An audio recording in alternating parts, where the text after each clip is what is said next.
बच्चों हेलो बच्चों, Gayatri English medium school Sanchore में आप सबका स्वागत है। बच्चों, आज हम कक्षा 6 की पाठ्य पुस्तक हिंदी वसंत भाग 1 से कविता पाठ वह चिड़िया जो का अध्ययन करेंगे। पहले इस कविता में कवि केदारनाथ अग्रवाल ने इस कविता में पक्षी जीवन की एक मधुर झांकी प्रस्तुत की है। एक छोटी नीले पंखों वाली चिड़िया के मुख से कवि ने उसका परिचय करवाया है। तो हम इस कविता पाठ को पहले लय के साथ में पढ़ते हैं। वह चिड़िया जो चोंच मार कर दूध भरी चुंडी के दाने रुचि से रस से खा लेती है, वह छोटी संतोषी चिड़िया नीले पंखों वाली मैं हूँ, मुझे अन्न से बहुत प्यार है। वह चिड़िया जो कंठ खोल कर बूढ़े वन बाबा के खातिर रस उड़िल कर गा लेती है, वह छोटी मुँह बोली चिड़िया नीले पंखों वाली मैं हूँ, मुझे विजन से बहुत प्यार है। वह चिड़िया जो चोंच मार कर चढ़ी नदी का दिल टटोल कर जल का मोती ले जाती है, वह छोटी करबीली चिड़िया नीले पंखों वाली मैं हूँ, मुझे नदी से बहुत प्यार है। अब इस कविता पाठ को हमने लय के साथ में पढ़ा। आप भी बच्चे इस कविता पाठ को लय के साथ में पढ़ने का प्रयास करना। अब हम इस कविता पाठ के सल्लात को और शब्दार्थ को पढ़ते हैं। वह चिड़िया जो चोंच मार कर दूध भरे जुड्डी के दाने, दूध भरे जुंडी के दाने यानी दूध या ज्वार की बाल के दाने रुचि से यानी छाव से रस से खा लेती हैं, रस से यानी स्वाद लेकर। वह छोटी संतोषी चिड़िया, संतोषी यानी जो मिल रहा है उसी से प्रसन्न, नीले पंखों वाली मैं हूँ, मुझे अन्न से बहुत प्यार है। अन्न यानी अनाज।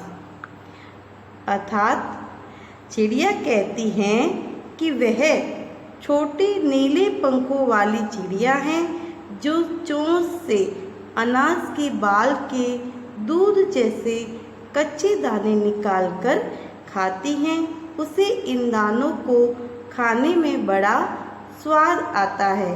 वह अपने भोजन से बहुत संतुष्ट है, उसे अन्न से बहुत प्यार है।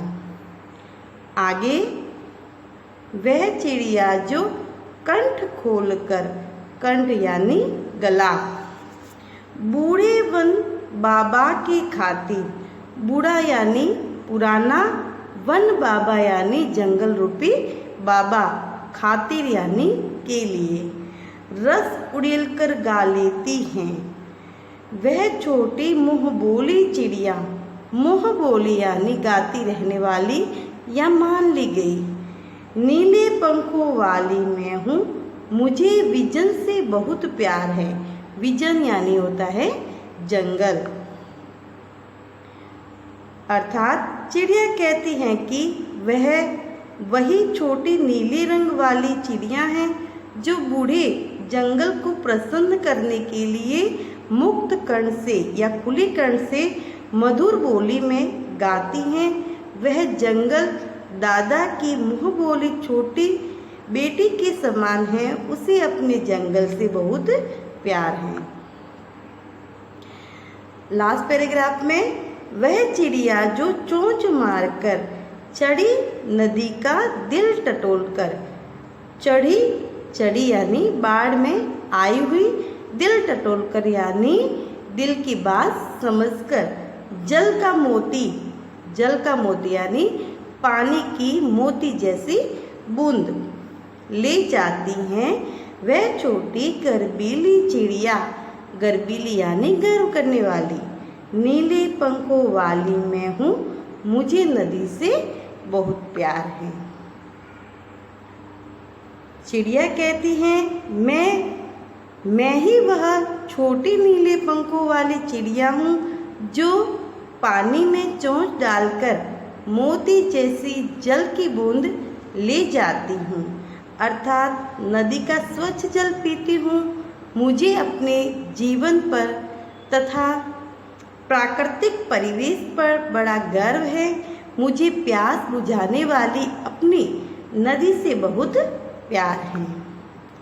बच्चों, हमने इस कविता पाठ के भावार्थ भी समझ लिया और शब्दार्थ भी समझ लिए। अब हम इसके प्रश्न उत्तर करते हैं।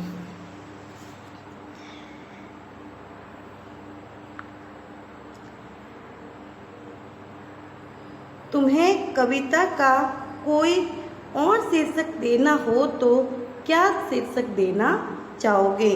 उपयुक्त शीर्षक सोचकर लिखो। मैं इस कविता को नीले पंखों वाली चिड़िया शीर्षक दूंगी। दूसरा प्रश्न है, इस कविता के आधार पर बताओ कि चिड़िया को किन किन चीज़ों से प्यार है। चिड़िया को खेतों में लगे जो बाजरे की फलियों से, जंगल से और जिस नदी से वह ठंडा और मीठा पानी पीती हैं उससे प्यार है। तीसरा प्रश्न, आशय स्पष्ट कीजिए। रस उड़ेलकर गा लेती हैं और चढ़ी नदी का दिल टटोलकर जल का मोती ले जाती हैं। चिड़िया के गाने में बड़ी मधुरता होती है और चढ़ी नदी का दिल टटोलकर जल का मोती ले जाती हैं, यानी उमड़ती हुई नदी में चोंच डुबोती हुई चिड़िया ऐसी लगती हैं जैसे वह नदी का हाल जान रही हो। वह मोती जैसी पानी की बूंद अपनी चोंच में दबा कर ले जाती हैं। चौथा प्रश्न, जिसे नीचे कुछ पक्षियों के नाम दिए गए हैं, उनमें यदि कोई पक्षी एक से अधिक रंग का है तो लिखो कि उसके किस हिस्से का रंग कैसा है। जैसे तोते की चोंच लाल होती है, शरीर हरा है, तो आपको बताना है मैना का, कौवा और बतख और कबूतर। मैना हल्के काले रंग की होती है, कौवा काले रंग का होता है, उसके पंख कई गहरे व कई हल्के काले रंग के होते हैं। बतख की चोंच व पाँव हल्के पीले रंग के होते हैं, वह पूरा शरीर सफ़ेद पंखों से ढका होता है। कबूतर स्लेटी रंग का होता है, उसकी आंखें लाल व पाँव गुलाबी रंग के होते हैं, उसकी गर्दन पर हल्का काला व सतरंगी रंग की झलक देखने को मिलते हैं। पांचवा प्रश्न है, कविता का हर बंद वह चिड़िया जो से शुरू होता है और मुझे प्यार है पर खत्म होता है। तुम भी इन पंक्तियों का प्रयोग करते हुए अपनी कल्पना से कविता में कुछ नए बंद जोड़ो। वह चिड़िया जो गाती है, मुझे उड़ना बेसुमार है, देखना हर एक गांव है, बनाने मित्र हजार है, मुझे जीवन से बहुत प्यार है। भाषा की बात से पहला प्रश्न है, पंखों वाली चिड़िया, ऊपर वाली दराज, नीले पंखों वाली चिड़िया, सबसे ऊपरी वाली दराज। यहाँ रेखांकित शब्द विशेषण का काम कर रहे हैं। ये शब्द चिड़िया और दराज संज्ञाओं की विशेषता बता रहे हैं। अतः रेखांकित शब्द विशेषण हैं और चिड़िया दराज विशेष्य हैं। यहाँ वाला वाली जोड़कर बनने वाले कुछ और विशेषण दिए गए हैं। ऊपर के उदाहरणों की तरह इनके आगे एक एक विशेषण और जोड़ो। सुंदर मोरों वाला बाग, हरे पेड़ों वाला घर, लाल फूलों वाली क्यारी, पुराना स्कूल वाला रास्ता, बहुत हंसने वाला बच्चा, बड़ी मूंछों वाला आदमी। वह चिड़िया जुंडी के दाने रुचि से खा लेती हैं। वह चिड़िया रस उड़ेलकर गा लेती हैं। कविता की इन पंक्तियों में रेखांकित शब्दों को ध्यान से पढ़ो। पहले वाक्य में रुचि से खाने के ढंग की ओर और दूसरे वाक्य में रस उड़ेलकर से गाने के ढंग की विशेषता बता रहे हैं। अतः ये दोनों क्रिया विशेषण हैं। नीचे दिए गए वाक्यों में कार्य के ढंग या रीति से संबंधित क्रिया विशेषण छांटो।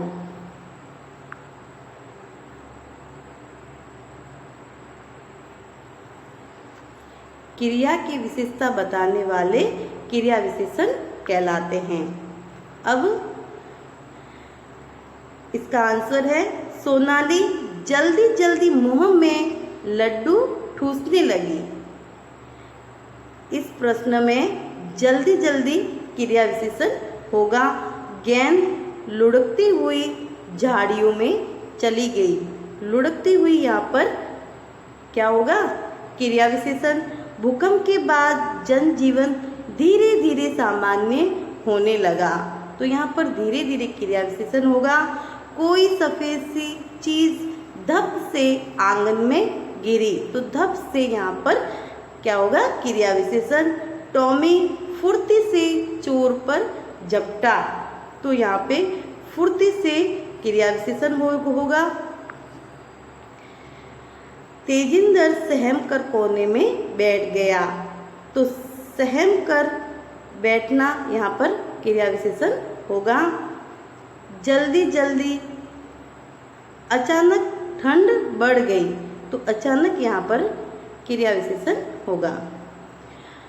जल्दी जल्दी लुढ़कती हुई, धीरे धीरे सामान्य, धप से, फुर्ती से, सहम कर और अचानक, ये सारे क्या हैं? क्रिया विशेषण हैं। अगले वीडियो में हम नए टॉपिक के साथ में मिलते हैं। जब तक के लिए धन्यवाद। Thank you.